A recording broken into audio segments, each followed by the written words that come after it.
CoolersOnSale.com here for a small cooler challenge update in 2020. It's June 2020 and we've picked up a few other small coolers that we want to match up. Here in front of me I have the Kong 25 on the end. This is roto-molded cooler. In the middle we have the Lifetime 28. This is not a roto-molded cooler, but this is one of the best performing coolers under $100 that we've tested in the past. If you haven't seen that video, I'll link to it in the description below, but it is one of the best performing coolers of the size. And then we also have the Blue 30 here on the end. This came highly recommended from you guys at home, so we brought this on and we want to match them up and see what is the difference between a roto-molded cooler plus one of our best budget coolers here in the middle, the Lifetime 28. All the coolers have been pre-chilled for 24 hours, as you're seeing right now. We've chilled them for 24 hours. We drained them down, then we topped them back up with ice and 2 bottles of water. The Kong was about 50% down when we had to top it back up. Hopefully you guys are seeing that in video right now. So it took a lot of energy to bring that down, but they have been pre-chilled for 24 hours like we've done with all of our tests. We will open the coolers 3 times a day and rotate the bottles of water from top to bottom, bottom to top. That just allows you at home to see the progression of ice melt as well as simulate actual use, so they're not just closed the entire time. We're at least getting some warm air introduced to the cooler. They are going to sit outside through the duration of the test, and it is absolutely smoking. It's June 2020 in Florida, and we are right now 111 degrees on the surface of this Lifetime cooler here in front of me. We anticipate the same temperatures throughout the duration of this test, so we'll see how long they can go. We'll see how the roto-molded Kong matches up against the Lifetime in a small cooler update in 2020. We will fast forward through the days, but you'll be able to see the progression of ice melt, and we'll pick back up at the end of the video when we have some results.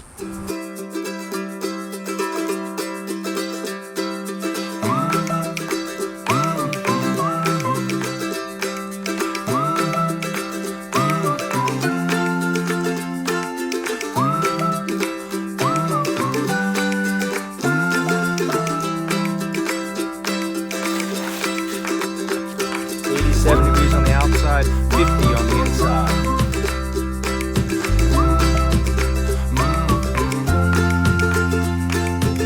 100 degrees on the surface, 40 degrees on the inside.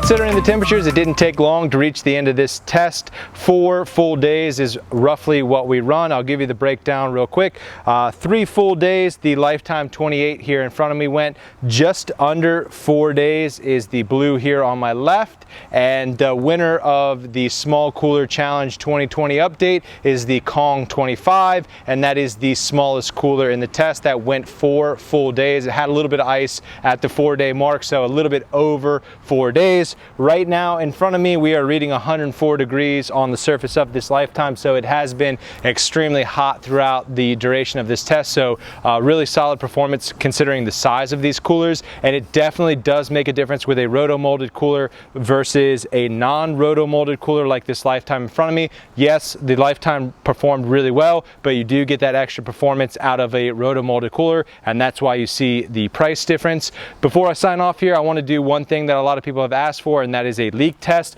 So I will shake these coolers. They're still full of all the ice melt that we just have from the leftover of the ice test, and I'll shake these so that you can see if any water comes out of them. I'm getting a little bit of water out of the front and a little bit of water on the back out of this hinge, so there's definitely a little bit of leaking if you are jarring it around with a this is probably a third full of water. The Lifetime, we've done this before I believe, but we'll do it again as well just so you can get an idea. Not that much leaking, but I do believe that these do leak a little bit. No, not bad at all.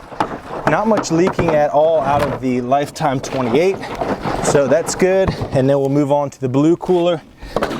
Oh yeah, that definitely pours out the front like you can see. And again, these are a third full, so you have to really shake them to get the water to come out of them. I think under normal circumstance, if this is sitting in the back of an SUV or whatever, you'll probably be fine. But if you really jar them around, sure, you're gonna get a little ice melt coming out the side. So that's a wrap of the Small Cooler Challenge. Thanks for watching, guys. Subscribe, give us a thumbs up. It's what helps us to keep going, and we'll be back with another review next time.